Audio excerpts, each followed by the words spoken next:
Baik, shalom dan selamat pagi buat Anda di Mister. Bagaimana kabarnya hari ini? Mister berharap kita semua dalam keadaan sehat. Oke, hari ini kita akan melanjut pembelajaran kita, yaitu kita masuk di bab yang kedua, yaitu tentang materinya setiap manusia berharga di mata Allah. Nah, tujuan pembelajaran dari materi ini itu menjelaskan alasan manusia berharga di mata Allah. Yang kedua, mendaftarkan hal-hal yang menunjukkan pribadi yang berharga di mata Allah. Yang ketiga, menuliskan cara bersyukur memperingati hari ulang tahun dan bersyukur untuk pertumbuhan yang Allah berikan. Keempat, membuat karya dalam bentuk puisi yang mengungkapkan syukur sebagai manusia yang berharga di mata Allah. Nah, inilah beberapa tujuan dari pembelajaran dari materi ini. Nah, pada pelajaran sebelumnya di bab 1, kalian setelah mempelajari bahwa manusia, laki-laki dan perempuan diciptakan Allah sama sebagai makhluk yang istimewa. Nah, istimewa itu artinya mulia, berbeda dari yang lain. Nah, pada pelajaran ini kita mempelajari bahwa kita berharga di mata Allah. Nah, selain istimewa, kita juga berharga di mata Allah. Nah, jadi manusia itu diciptakan dengan amat baik.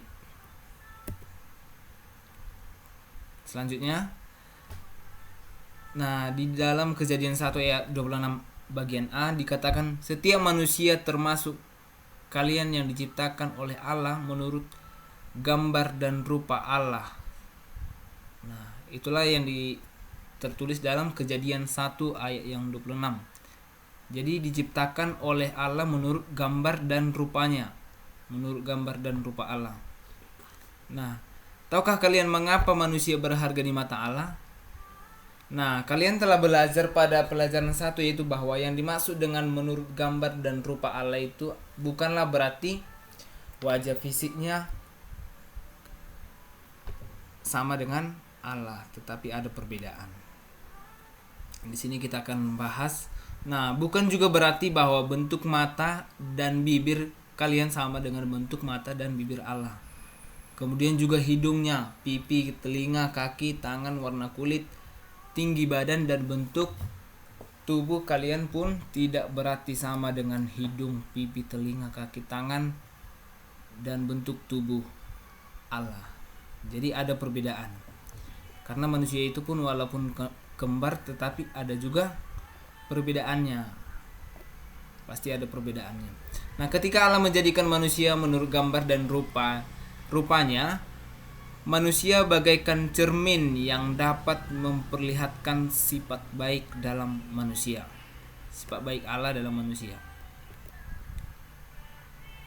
Nah, gambar dan rupa Allah yang indah itu ada dalam diri manusia. Nah, kejadian manusia itu sangat ajaib. Nah, Daud dalam Mazmur mengatakan bahwa Tuhanlah yang membentuk buah pinggangku dalam kandungan ibunya. Nah, inilah pengalaman Daud. Nah, dia berkata bahwa Tuhan itu yang membentuk buah pinggangnya dalam kandungan ibunya. Nah, Daud juga bersyukur kepada Tuhan oleh karena kejadiannya yang dahsyat dan ajaib. Ia mengatakan bahwa tulang-tulang yang dijadikan di tempat tersembunyi direkam di bagian tubuh yang paling bawah.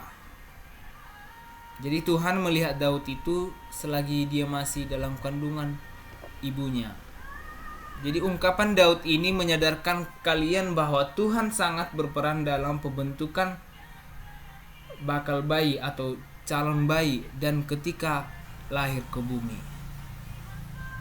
Jadi Tuhan berperan dalam pembentukan kita mulai dari dalam kandungan sampai kita lahir ke bumi ini.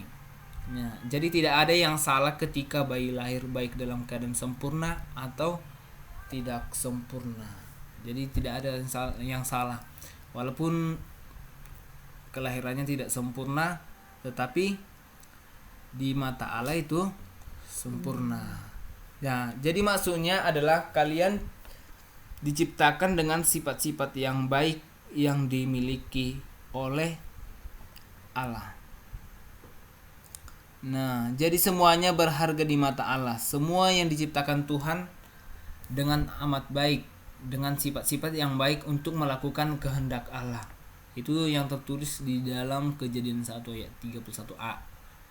Menyaksikan bahwa Allah melihat segala yang dijadikannya itu amat baik, sempurna. Allah tidak hanya menciptakan manusia, tetapi Allah juga memelihara hidup manusia. Karena manusia berharga di mata Allah. Allah memeliharamu sejak dari kandungan ibumu sampai tiba pada hari kelahiranmu. Jadi kita dipelihara terus mulai dari lahir, mulai dari kandungan sampai kita sekarang ini. Kemudian Allah juga memberikan orang tua yang merawat dan mencukupi kebutuhanmu, dan kamu bisa bersekolah. Nah, jadi orang tua yang kita miliki saat ini itu adalah atas pemberian Tuhan. Jadi Tuhan telah mempercayakan orang tua kita supaya merawat dan mencukupi kehidupan kita. Kita bisa diberikan makan, kita bisa sekolah, kita bisa belajar. Nah, itu semua atas seizin Tuhan, itu atas pemberian Tuhan. Kemudian Allah memberikan semangat agar kalian tetap giat belajar saat mendapat nilai jelek. Jadi tidak langsung patah semangat kalau nilainya jelek, tetapi Tuhan memberikan juga semangat, mendorong supaya lebih giat lagi untuk belajar. Nah, kemudian Allah memberikan pertambahan usia. Nah, setiap tahun dan kalian memperingati hari kelahiran. Nah, jadi kita diberikan pertambahan usia dari umur 1 tahun menjadi 7 tahun, 8 tahun, 9 tahun, dan seterusnya. Jadi semua itu menjadi bukti bahwa hidup kalian berharga di mata Allah.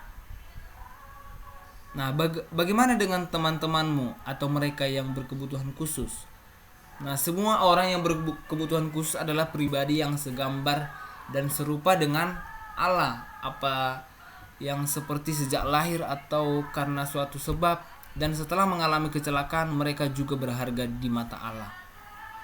Jadi kalau ada seseorang yang sejak lahir dia cacat, nah tetapi bukan berarti dia tidak berharga di mata Allah. Nah, semua yang diciptakan Allah itu, semua yang ada di dunia ini yang Tuhan ciptakan itu semua berharga di mata Allah, termasuk manusia.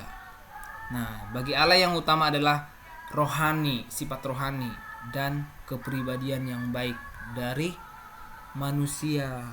Jadi bukan hanya tampilan saja yang kita miliki, bukan hanya kita cantik, ganteng, tetapi juga yang terpenting, yang paling utama itu adalah sifat dari hati kita, kepribadian kita. Apakah kita orang yang baik, apakah kita orang yang taat kepada Tuhan. Nah, itu yang terpenting.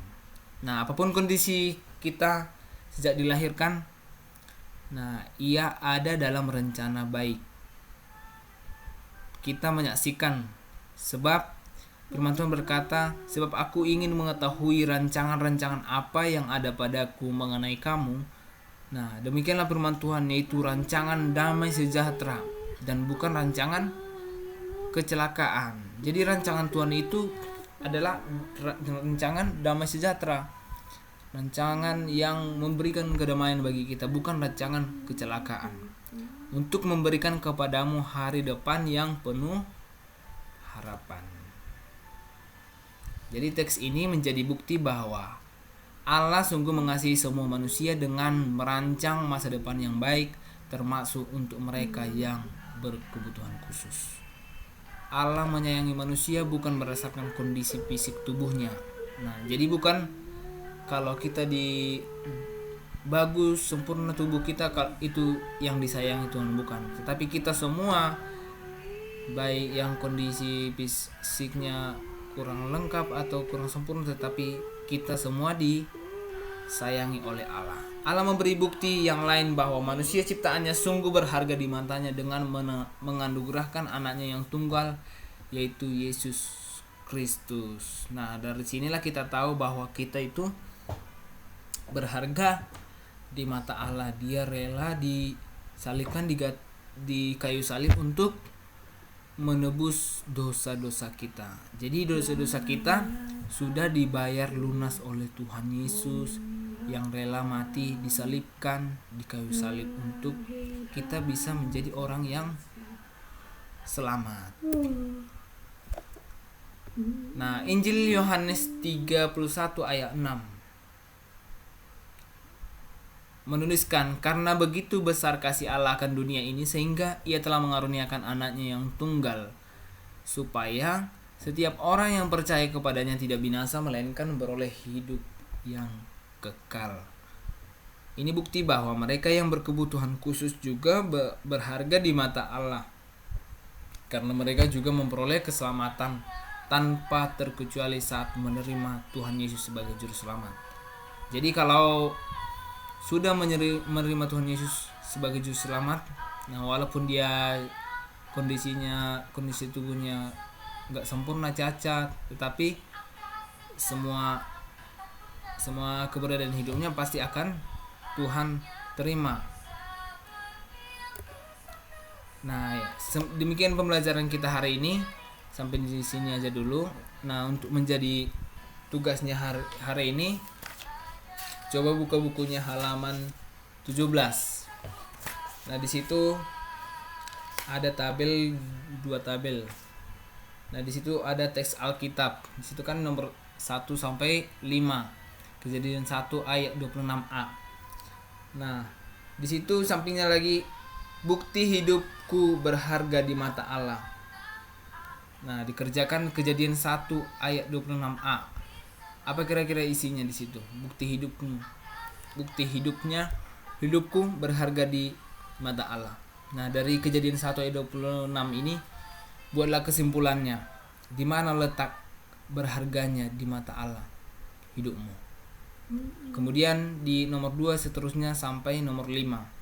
Nah, kemudian untuk mengerjakan nomor 2 ini, daftarkanlah hal-hal yang menunjukkan bukti bahwa kalian berharga di mata Allah. Nah, coba daftarkan apa-apa saja yang menunjukkan bahwa kita itu berharga di mata Allah. Nah, sebutkan bukti yang pertama. Di situ ada 1, 2, 3, 4 kotak. Nah, harus diisi semua. Tapi dikerjakan di buku tugasnya, bukan di buku ini dikerjakan. Oke, demikian pembelajaran kita. Tetap semangat anak Mister mengerjakan tugas-tugasnya. Tuhan Yesus memberkati kita semua. Shalom.